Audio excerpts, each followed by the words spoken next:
खबरों में बने रहने के लिए बेल आइकन दबाएं और फर्स्ट इंडिया न्यूज को सब्सक्राइब कीजिए। जानकारी दिल्ली एनसीआर में भूकंप के झटके देखिए महसूस किए गए हैं। ये बड़ी जानकारी दिल्ली एनसीआर से, यानी कि माना जा सकता है कि जयपुर में भी भूकंप के झटके महसूस किए गए हैं। राजधानी जयपुर में जो कि आसपास ये पूरा इलाका दिल्ली एनसीआर के करीब, राजधानी जयपुर से दिल्ली की दूरी जिस तरह से महज 5-6 घंटे की ही। और अब देखिए दिल्ली एनसीआर के साथ साथ राजधानी जयपुर में भी भूकंप के झटके। और रात का समय 10:23। जिस वक्त ये खबर हम आपको बता रहे हैं उससे कुछ ही सेकंडों पहले भूकंप के झटके महसूस किए गए हैं। देखिए बड़ी जानकारी, अभी जब ये खबर हम आपको पढ़ के सुना रहे हैं उससे कुछ ही मिनटों पहले भी भूकंप के झटके महसूस किए गए हैं। हालांकि लगातार अधिक जानकारी की प्रतीक्षा की क्या भूकंप की तीव्रता रही, क्योंकि जयपुर के साथ अलवर में भी भूकंप के झटके महसूस किए गए हैं।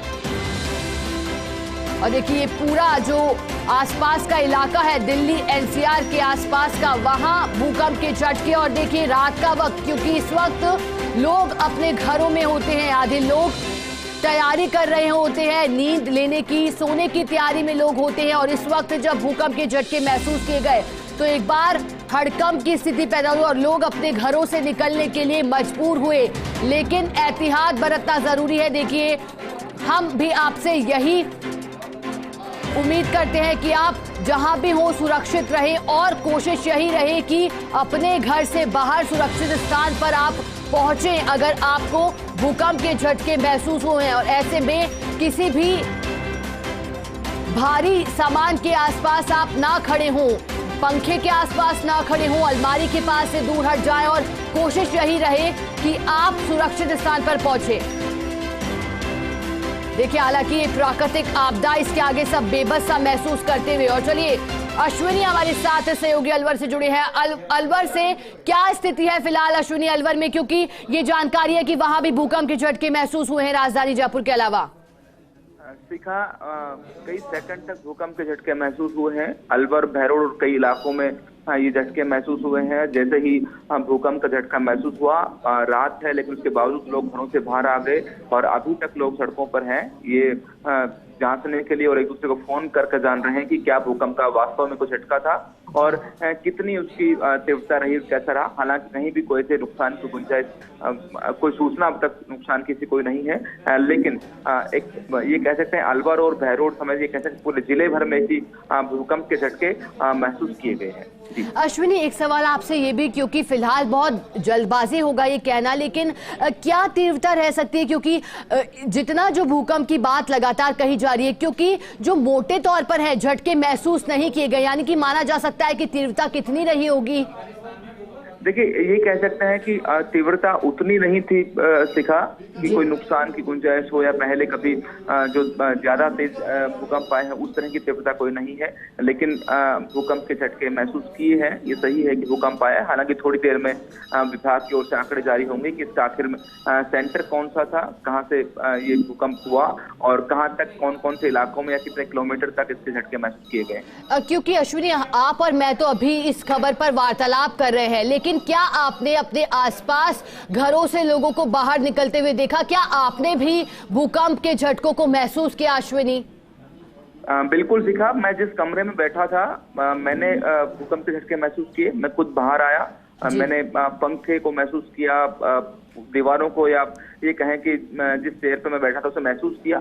भूकंप के झटके थे और थोड़ी देर में, जैसा मैंने कहा, विभाग निश्चित तौर पर आंकड़े जारी करेगा कि आखिर इसका केंद्र बिंदु भूकंप का कहाँ था और कितनी तीव्रता इस भूकंप की रही है। अश्विनी देखिए अमूमन देखा जाता है जब इस तरह से कोई प्राकृतिक आपदा आती है उसके आगे हम सभी बेबस हो जाते हैं, क्योंकि किसी को पहले अंदाजा नहीं होता। लेकिन अश्विनी यहाँ ये भी समझना होगा कि आखिरकार जब इस तरह के भूकंप के झटके आते हैं, क्योंकि लगातार मौसम विभाग चेतावनी भी जारी करता है, चाहे बारिश की हो, ओलावृष्टि की हो, आंधी की हो, दर्शकों को ये समझाना भी बहुत जरूरी है कि भूकंप के दौरान किस तरह से आप बच सकते हैं। लेकिन क्या इसको लेकर के भी कोई जानकारी और कोई अंदेशा जताया जाता है विभाग की ओर से अश्विनी? देखिए, निश्चित तौर पर शिखा, विभाग की ओर से बारिश, मौसम और भूकंप और दूसरी प्राकृतिक आपदाओं को लेकर जितना विभाग को पता लग सकता है, और इन दिनों तो कहा जाने लगा है कि मौसम विभाग की भविष्यवाणी भी सटीक बैठने लगी है कि कल बारिश होगी, तो निश्चित तौर पे कहीं हल्की या तेज बारिश आती है तो कहीं आंकड़े सटीक आने लगे हैं। लेकिन भूकंप के बारे में अभी उतना सटीक नहीं है कि भूकंप आने वाले। जिस तरह अभी कई जगह ऐसे भूकंप हुए हैं, कई सारी मौतें हुई हैं, भारत ने बहुत मदद की उसमें, कई सारी ऐसी घटनाएं हुई, उतना भूकंप के मामले में इतना सटीक भविष्यवाणी अभी तक विभाग की ओर से जारी नहीं होती है। लेकिन भूकंप की परिस्थिति में कैसे खुद को बचाना चाहिए, अगर आप कमरे में हैं, अगर आप ग्राउंड में निकलकर मकान से बाहर आ सकते हैं, अगर कमरे से नहीं निकल सकते हैं तो कौन सी मजबूत चीज के सामने, मेज के सामने या बेड के बिल्कुल कोने पे आप अपने आप को बचा सकते हैं। कोई सामान गिरता है, दीवार गिरती है, तो आप उसके बीच में जो जगह गैप बनता है, जो वैक्यूम रहता है, उसमें आप बच सके और आपको शरीर को कम से कम हानि हो। इस तरह की चीजें विभाग की ओर से जारी की जाती है। समय समय पर स्कूलों में बहुत सारे जागरूकता अभियान चलाए जाते हैं कि अगर आग लगे तो कैसे बच सकते हैं, और भूकंप जैसी घटनाएं हो जाए, कोई प्राकृतिक आपदाएं आ जाए तो वो कैसे उसमें बच सकते हैं। विभाग की ओर से निश्चित तौर पर ऐसी जागरूकता की जाती है। लेकिन ये जो भूकंप के जो झटके आज महसूस किए गए हैं जयपुर में, अश्विनी, चलिए बहुत शुक्रिया आपका हमारे साथ जुड़ने के लिए। यही उम्मीद करते हैं कि कोई बड़ी जनहानि यहाँ नहीं होगी, अफरा तफरी के हालात नहीं पैदा हुए होंगे। और क्योंकि जानकारी मिल रही है कि बीकानेर में भी और श्रीगंगानगर में भी भूकंप के झटके महसूस हुए, और हमारे साथ सहयोगी लक्ष्मण राघव जुड़ गए हैं। लक्ष्मण, बीकानेर में किस तरह के हालात, क्योंकि भूकंप के झटके महसूस हुए हैं, वहां क्या लोग अपने घरों से बाहर निकले हैं फिलहाल? निश्चित तौर पर यहाँ पर भी घरों से लोग बाहर निकले हैं। आपको बता दूं, बीकानेर, गंगानगर के जो बहुत सारे छोटे छोटे कस्बे हैं वहां भी भूकंप के झटके महसूस किए गए हैं। हालांकि भी नेशनल सेंटर फॉर सिस्मोलॉजी जो है, अभी तक उनका अपडेट का इंतजार है, क्या इसकी तीव्रता रही है, कौन सा इसका केंद्र रहा है, ये तमाम चीजें हैं जो बहुत इंपॉर्टेंट होती हैं। और अब जानते हैं कि अर्थक्वेक जब आता है तो रिपीट होता है, तो बहुत सारी चीजें हैं, हम इंतजार कर रहे हैं। नेशनल सेंटर फॉर सिस्मोलॉजी बहुत जल्दी इस बारे में जानकारी देगा। लेकिन निश्चित तौर पर इस तरह के भूकंप के झटके आम आदमी ने महसूस किए हैं, उसके बाद से ही एक डर का सा माहौल है। हालांकि खैर गुजरी है कि कोई हताहत नहीं हुआ है, कहीं किसी तरह की जनहानि की सूचना नहीं है।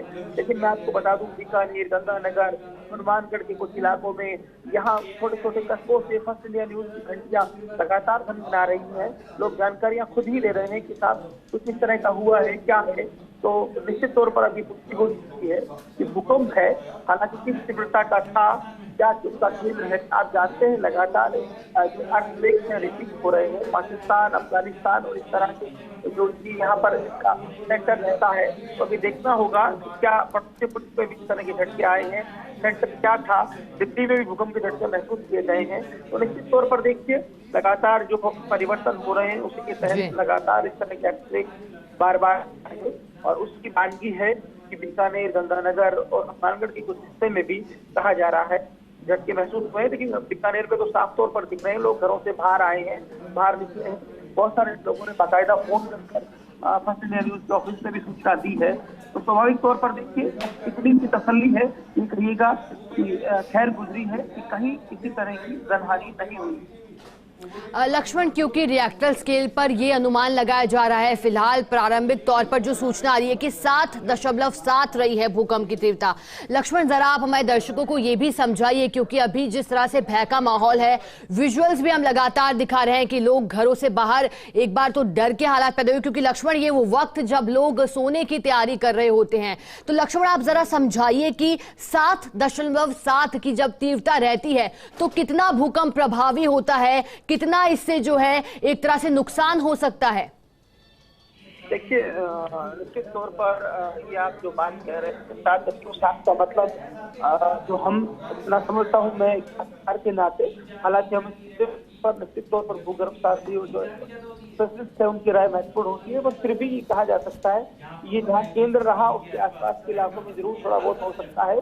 लेकिन इस तरह के भूकंप से माना जाता है कि आज यहाँ अगर आप देखें, इसका केंद्र अगर दूर है तो बहुत ज्यादा किसी तरह की बहुत बड़ा नुकसान की आशंका नहीं होती है। तो वो यहाँ भी लगा है, केवल झटके महसूस किए गए हैं और किसी तरह की ना कोई कहीं जनहानि है, ना किसी तरह की धनहानि है। तो ये इम्पोर्टेंट है। फिलहाल जो है मैं दिखाने की तस्वीरें जो देख पा रहा हूँ बहुत जल्दी आप स्क्रीन पे भी चलाएंगे, हमने भेजा है वो सब। लोग घरों से बाहर निकले हैं। एक अजीब सा डर का माहौल भूकंप का नाम सुनकर ही होता है वो यहाँ भी नजर आ रहा है। लेकिन फिलहाल किसी तरह की जनहानि या किसी भी तरह की कोई धन की हानि की भी सूचना नहीं है। लक्ष्मण, बिल्कुल लक्ष्मण, क्योंकि तस्वीरें तो हम देख ही पा रहे हैं, लेकिन लक्ष्मण आपसे एक सवाल ये भी रहेगा क्योंकि भूकंप के झटके जो महसूस किए गए हैं लक्ष्मण, ऐसे में क्योंकि दर्शकों के लिए ये समझना बेहद जरूरी हो जाता है क्योंकि 16 मार्च से पूरे उत्तर भारत में अलर्ट जारी किया गया था एक तरह से बारिश का, ओलावृष्टि का, तो क्या इसका कहीं ना कहीं कनेक्शन है भूकंप आने का? क्योंकि मौसम ने जिस तरह से पलटी मारी है, बेमौसम बरसात हुई है, क्या इनका कोई आपस में कनेक्शन है लक्ष्मण? देखिए, बहुत इंपॉर्टेंट सवाल किया विशाखा। दरअसल ये जो आप सवाल करना चाह रही हैं ये क्लाइमेट चेंज से जुड़ा हुआ सवाल है और निश्चित तौर पर हम देख रहे हैं कि ग्लोबली ऐसा हो रहा है। क्लाइमेट चेंज एक बड़ी चुनौती है। आप जानते हैं किस तरह से हालात बने हैं। हेल स्टॉर्म पश्चिमी राजस्थान और पूर्वी राजस्थान तक पे हैं।